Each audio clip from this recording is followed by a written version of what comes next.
Welcome to the deep dive. Today, we're jumping into something I think everyone, literally everyone, experiences that urge to quit, that moment where it just feels overwhelming. Absolutely. It hits us all. And what's really interesting from the research is that this feeling, it isn't really a sign you're failing. It's more like a, a psychological It's a threshold. threshold. Yeah. Okay. And our mission today is to treat that impulse, that feeling, as data, useful Yeah. data. It's telling you something needs to change in your approach, not necessarily that you should just, stop altogether. Right. So we're not just talking about willpower. We're diving into a framework, a system. Exactly. A pretty detailed seven-step system, actually. It's grounded in cognitive science, behavioral psychology, basically how our brains work when we're under pressure. The whole idea is to build this sort of internal firewall so you can push through right when things are about to pay off. Okay, I like that. An internal firewall. Where do we start? What's step one when that I quit feeling hits? Right. So the first thing is like hitting the emergency brake. We call it phase one, the 60-second emotional reset. Because when that thought pops up, I just can't do this anymore, something specific happens in your brain. Ah, this is the brain science part. The rational brain gets sidelined. Well, pretty much, yeah. Yeah. Your prefrontal cortex, the part that does the long-term planning and rational thinking, it gets kind of hijacked Hijacked. by the amygdala. That's your brain's, like, ancient fear center. It triggers that fight or flight response. Even if the threat is just, I don't know, a tough project or fear of failing. Exactly. Your brain doesn't always differentiate well. So the research is clear. That first minute is absolutely critical.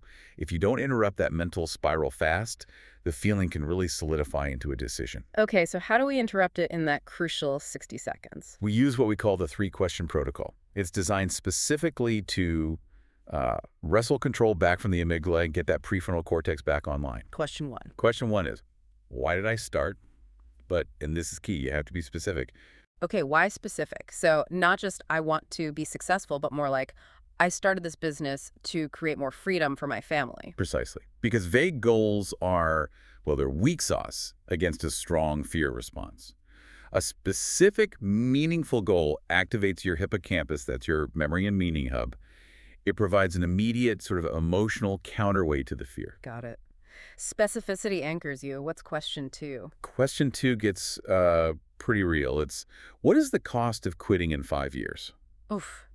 5 years. That forces some perspective. It really does. You're making yourself visualize the actual long-term consequence of stopping now versus pushing through. It taps into loss aversion. Right, the idea that we hate losing more than we like winning. Exactly. We're apparently twice as motivated to avoid a loss. Uh-huh. So focusing on what you lose, the progress, the potential future, it's a powerful Kickstarter to keep going. Okay, makes sense. And the third question in this 60-second drill. The third one is super practical. What is one 5-minute action I can take right now? And I mean tiny. Like, write one email subject line. Or just open the document. Yes, something incredibly small. Yeah. Because your brain, it doesn't really distinguish much between starting a tiny task and finishing it. You get this little dopamine micro spike just for completing something. It breaks that feeling of being stuck, that inertia. Interesting. So it's not about tackling the whole mountain, just one tiny pebble. Precisely. Yeah. And to really lock in this mental reset, you pair it with a physiological anchor. Physical, like moving. Yeah. Don't just sit there stewing. Stand up, walk around, get a drink of cold water, maybe do 5 quick push-ups. Yeah. Anything physical. It disrupts that rumination loop, helps reset cortisol levels. It's a physical pattern interrupt. Okay, so that's the emergency brake pulled, crisis averted, hopefully. What's next? How do we build momentum out of that moment? Right. So phase two is all about engineering things so that continuing feels easier or at least less hard than quitting. It starts with micro progress. Micro progress. This sounds related to that 5-minute action. It is, but it's more systemic. You know how motivation sometimes plummets when a goal feels huge and far away? That's called the goal gradient effect. Yeah, like climbing a mountain and you can't even see the summit. Exactly. So the fix is what some call the 1% doctrine. You break down any big goal into tiny chunks that represent just a 1% improvement. 1%? That sounds almost too small, like learning 2 new words if you're studying a language. It sounds small, but the magic is in the compounding. If you genuinely improve by just 1% each day, well, the math is kind of staggering. Over a year, that consistency leads to something like a 37-fold improvement. Wow. Okay, 37 times better. That's not small at all. Not small at all. It's about consistency over intensity. And related to this is the famous 2-minute rule. Oh, I think I've heard of this one. If it takes less than 2 minutes, just do it now. That's the one. Answer that email, tidy that little mess, make that quick call. It stops these tiny tasks from piling up into this psychological debt that weighs on you. And our brain's like finishing things, right? There's a term for that. The Zeigarnik effect. Yeah. Unfinished tasks create this low-level mental tension. So knocking out those quick 2-minute things gives you these little hits of satisfaction, these little closure rewards. It actually encourages you to tackle the next thing. Okay, so small steps, quick wins. What else helps engineer momentum? The other huge piece is environment design. We tend to think we need motivation before we act, but often it's the other way around. Action actually generates motivation. So you rig the game in your favor. You rig the game. Make the good habit the easy default path. This is friction removal. Like putting your running shoes right by the door, or the book you want to read on your pillow. Exactly. Simple stuff. There was a Stanford study, I think, that found reducing the friction for a habit by just 20 seconds. It could actually double how often people did it. 20 seconds. That's wild. So little effort for such a big return. It's all about removing those tiny decision points, that little bit of activation energy. And you can boost this even more with cue stacking. Cue stacking? What's that? It's where you attach a new habit you want to build onto one you already do automatically. Like, after I brush my teeth, I will meditate for 1 minute. Or after I pour my coffee, I'll write down my one main goal for the day. So the old habit becomes the trigger, the cue for the new one. Precisely. Takes the thinking out of it. Okay, so we've got the internal mechanics sorted, reset, micro-progress, environment. But what about when? Well, when your own willpower just isn't enough. We all have those days. You definitely do. And that's where phase 3 comes in, the external firewall. This is about externalizing accountability. Because let's face it, willpower is a finite resource. Sometimes you need to outsource the motivation. Outsource it. How? The simplest way is public commitment. Tell someone, a friend, a colleague, your partner, maybe even a group, what you intend to do and by when. Put it out there. The fear of looking bad. Basically, yeah, social pressure is powerful. It activates the part of your brain concerned with reputation. Suddenly, the discomfort of not doing the thing, of having to admit you didn't, becomes greater than the discomfort of actually doing it. Okay, that makes sense. What if social pressure isn't quite enough, or the stakes need to be higher? Then you can level up to financial stakes, using commitment contracts. There are apps and websites for this, like Stick is a well-known one. You pledge money. You bet against yourself. Sort of. You pledge money, often to a cause or organization you actively dislike if you fail to meet your goal by the deadline. Ooh, donate to the rival team's charity if I don't finish my project. That's harsh. It's harsh, but incredibly effective.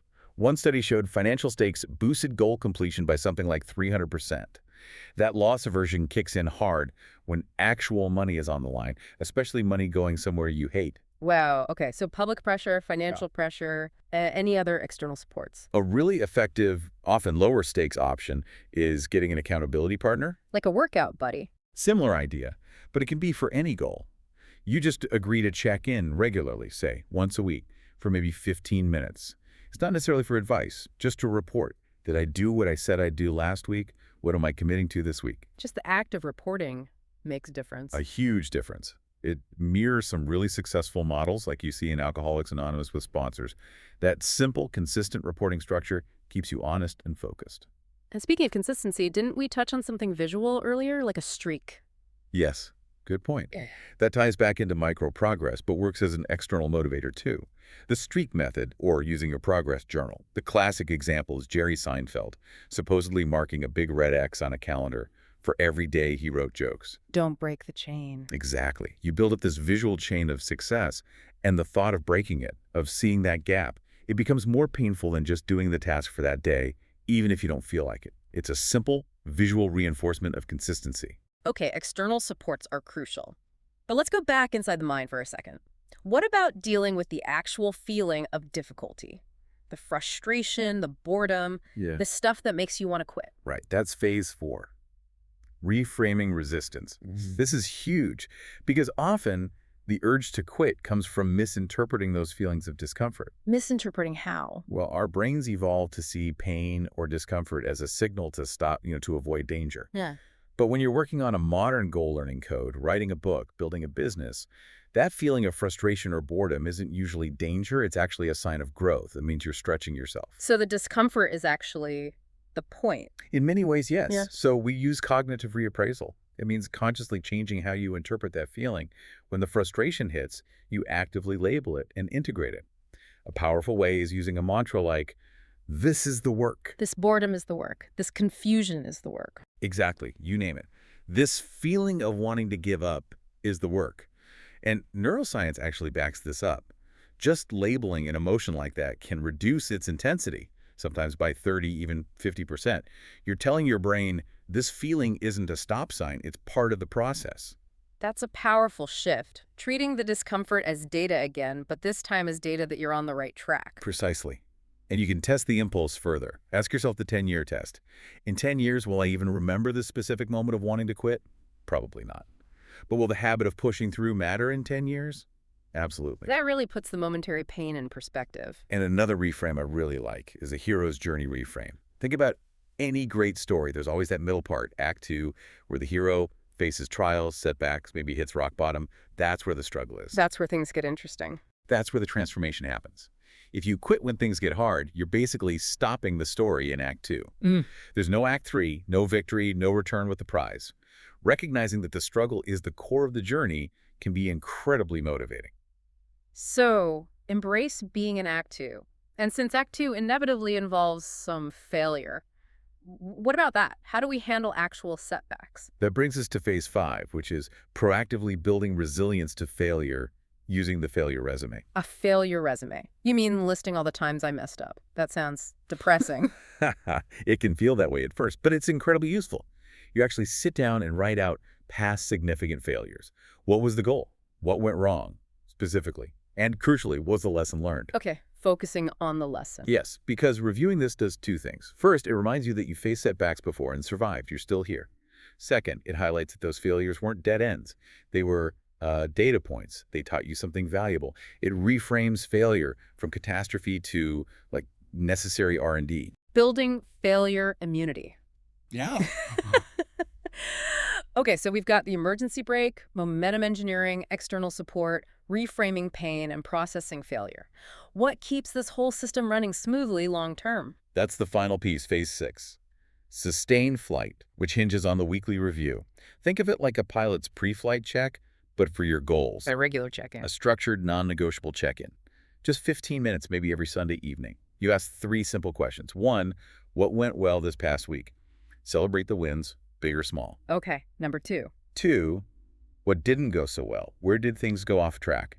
Be honest, no judgment. Entry. And 3, based on that, what is the one key adjustment I need to make for the coming week? Just one specific tweak. So it's not just navel-gazing, it forces a concrete next step. Exactly. It turns reflection into immediate, actionable course correction. It stops small deviations from snowballing into reasons to quit. It keeps your environment tuned, your micro goals relevant. And when you put all these steps together, the reset, the 1%, the environment, the accountability, the reframing, the review, You see the incredible power of the compound effect in action. People who consistently push through tough challenges, they aren't necessarily born with more grit. They usually just have a better system, whether they articulate it this way or not.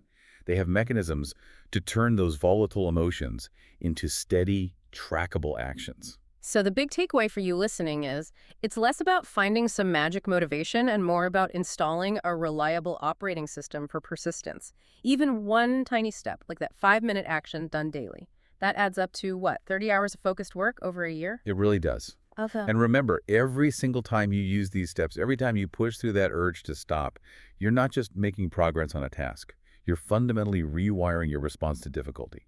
You're forging a stronger, more resilient version of yourself. So thinking about that right now, what is one specific, tiny 5-minute action you can commit to doing immediately after listening to this? Don't just think about it. Do it. Prove to yourself right now that inertia doesn't have the final say.